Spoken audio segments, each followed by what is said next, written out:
ఒక ప్రభుత్వ ఉద్యోగిని ఊహించుకోండి. 20 ఏళ్లుగా ప్రమోషన్ కోసం ఎదురుచూస్తున్నారు. అన్ని అర్హతలు ఉన్నాయి. కానీ రిజర్వేషన్ నియమాలపై స్పష్టత లేదు. దానివల్ల వాళ్ల కెరియర్ అక్కడే ఆగిపోయింది.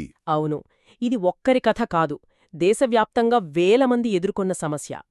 ఈ దశాబ్దాల పరిపాలన స్తబ్దతకు, ఆ గందరగోళానికి దొరికిన సమాధానమే జర్నైల్ సింగ్ వర్సెస్ లక్ష్మీనారాయణ్ గుప్తా 2022 తీర్పు. కరెక్టే. ఇది కేవలం ఒక కోర్టు కేసు విశ్లేషణ కాదు.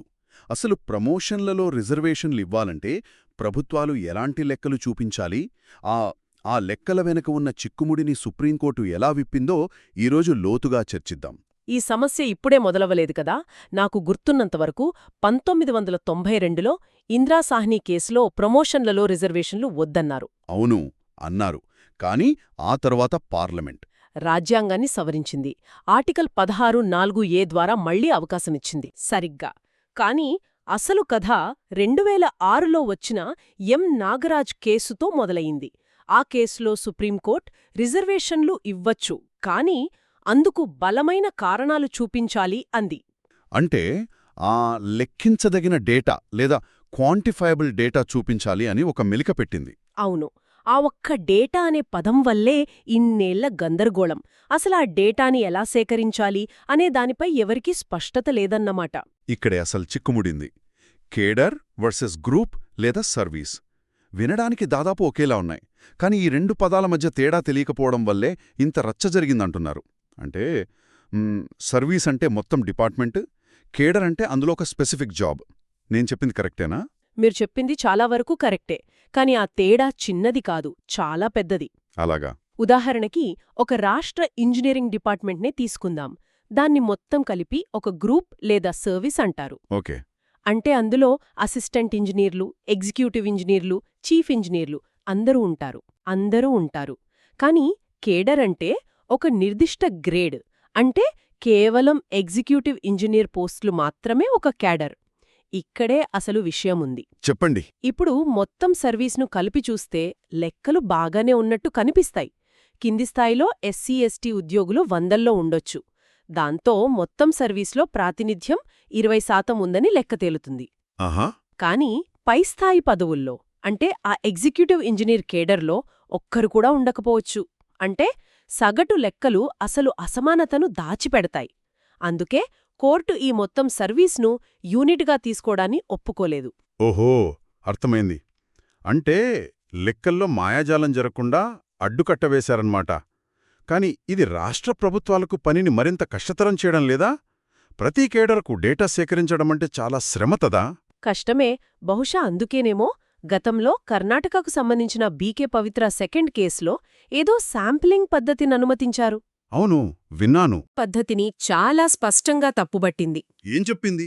గ్రూపులు కేడర్లు కావు, శాంప్లింగ్ అంచనాలు పనిచెయ్యవు, ప్రతి కేడర్లో అసలు ఎంతమంది ఉన్నారు, అందులో ఎస్సీ ఎస్టీలు ఎంతమంది ఉన్నారు అనే ఖచ్చితమైన గణాంకాలే కావాలి అని తేల్చి చెప్పింది. షార్ట్కట్ల వల్ల నిజమైన సమానత్వం రాదని గట్టిగా చెప్పిందన్నమాట. సరే, భవిష్యత్తు ప్రమోషన్ల కోసం ఈ కఠినమైన నియమం అర్థమైంది. కాని అప్పటికే పాత పద్ధతిలో ప్రమోషన్లు పొందిన వారి పరిస్థితి ఏంటి? వాళ్ళందరి ప్రమోషన్లు రద్దు చేస్తే పెద్ద గందరగోళం అవుతుంది కదా. కోర్టు దీన్ని ఆలోచించిందా? ఖచ్చితంగా ఆలోచించింది. ఇక్కడే కోర్టు ఒక గొప్ప సమతుల్యతను పాటించింది. Doctrine of prospective overruling అనే ఒక సూత్రాన్ని వాడింది. అది వినటానికి కొంచెం క్లిష్టంగా ఉంది. దాని అర్థం చాలా సింపుల్. ఒక నిమిషం. అంటే ఉదాహరణకు ట్రాఫిక్ పోలీసులు కొత్తగా ఇక్కడ స్పీడ్ లిమిట్ 60 అని బోర్డు పెట్టారనుకోండి. ఆ బోర్డు పెట్టక ముందు 80 స్పీడ్తో వెళ్లిన వాళ్లందరికీ ఇప్పుడు ఫైన్ వేయడం సరికాదు గదా. అలాంటిదేనా ఇది? Perfect analogy. సరిగ్గా అదే. ఈ కొత్త కఠినమైన డేటా నిబంధనలు 2006లో వచ్చిన ఎం నాగరాజ్ తీర్పు తేదీ నుండి మాత్రమే వర్తిస్తాయని, అంతకుముందు జరిగిన ప్రమోషన్లను తాకవద్దని చెప్పింది. ఓ, మంచి నిర్ణయం. అవును. ఒకవేళ వాటిని రద్దు చేస్తే పరిపాలనలో తీవ్రమైన గందరగోళం వస్తుందని కోర్టు భావించింది. ఈ ఒక్క నిర్ణయంతో వేల మంది ఉద్యోగులు ఊపిరి పీల్చుకున్నారు.